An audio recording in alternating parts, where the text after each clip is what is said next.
Good morning दोस्तों, प्रकाश study में आपका स्वागत है। आज 11 दिसंबर 2022 का महत्वपूर्ण करंट अफेयर है। 10 प्रश्नों का संग्रह है। यहाँ से एग्ज़ाम में प्रश्न पूछे जाने की पूरी संभावना है, तो आप वीडियो को शुरू से लास्ट तक अवश्य देखें ताकि आपसे एग्ज़ाम में प्रश्न ना छूटे। अगर आप लोग मेरे चैनल पर नए हैं तो मेरे चैनल को लाइक करें, सब्सक्राइब करें और बेल के आइकन को अवश्य दबाएँ। तो चलो हम लोग वीडियो को स्टार्ट करते हैं। आज का पहला प्रश्न है, भारत में ब्रिटिश महारानी एलिजाबेथ द्वितीय के निधन पर कितने दिन तक तिरंगा झुकाकर राजकीय शोक की घोषणा की है? तो इसका सही आंसर है ऑप्शन ए, 1 दिन के लिए। ब्रिटेन की महारानी सबसे लंबे समय तक काबिज रहने वाली महारानी एलिजाबेथ द्वितीय का 96 वर्ष की आयु में 8 सितंबर 2022 को निधन हो गया है। उसने अपने पिता किंग जॉर्ज पाँचवें के आकस्मिक निधन के बाद 1952 से 25 वर्ष की आयु से ही गद्दी पर बैठी थी। महारानी एलिजाबेथ ने ब्रिटेन पर 70 वर्षों तक शासन किया। सदियों के प्रोटोकॉल के मुताबिक उनके सबसे बड़े बेटे 73 वर्षीय प्रिंस चार्ल्स ब्रिटेन के नए राजा होंगे। अब प्रश्न दूसरा, किसने सितंबर 2022 में देश का पहला राष्ट्रीय इलेक्ट्रिक फ्रेट प्लेटफार्म ई फास्ट इंडिया लॉन्च किया है? तो किसने किया है ये? इसका आंसर है बी, नीति आयोग के द्वारा, ऑप्शन बी। कुछ और फैक्ट देख लेते हैं।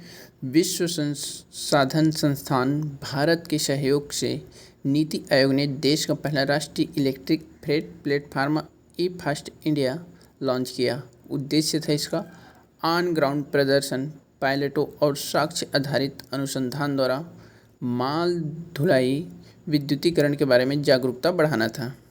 नीति आयोग का गठन 1 जनवरी 2015 को और इसका मुख्यालय है नई दिल्ली और नीति आयोग के अध्यक्ष हैं नरेंद्र मोदी जी आपका, और नीति आयोग के सीईओ हैं परमेश्वरम अय्यर।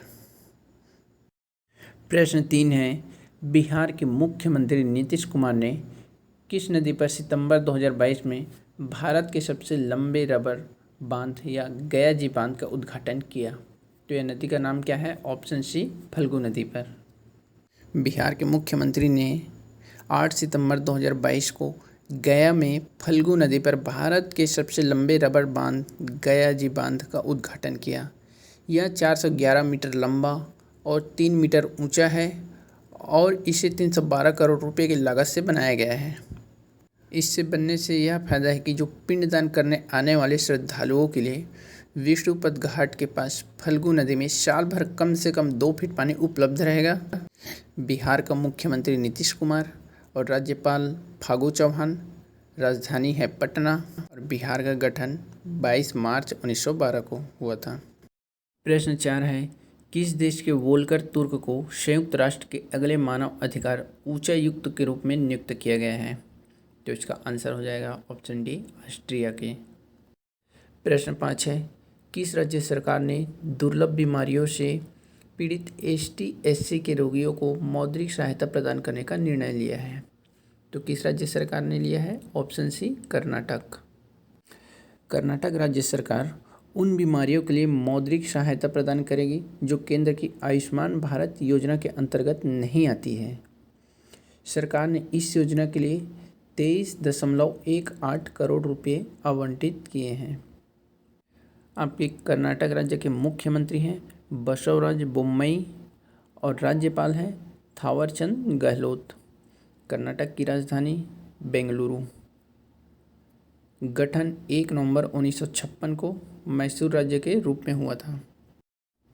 प्रश्न 6, किसे इंडिगो के मुख्य कार्यकारी अधिकारी CEO के रूप में सितंबर 2022 में नियुक्त किया गया है? तो इसका आंसर है ए, पीटर एल्बर्स को। पीटर एल्बर्स को इंडिगो में मुख्य कार्यकारी अधिकारी CEO के रूप में शामिल हुए हैं।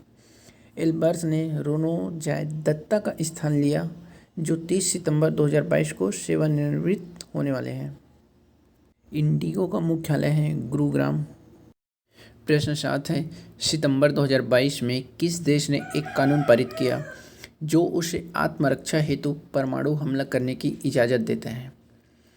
तो इसका आंसर है बी, उत्तर कोरिया के द्वारा, ऑप्शन बी।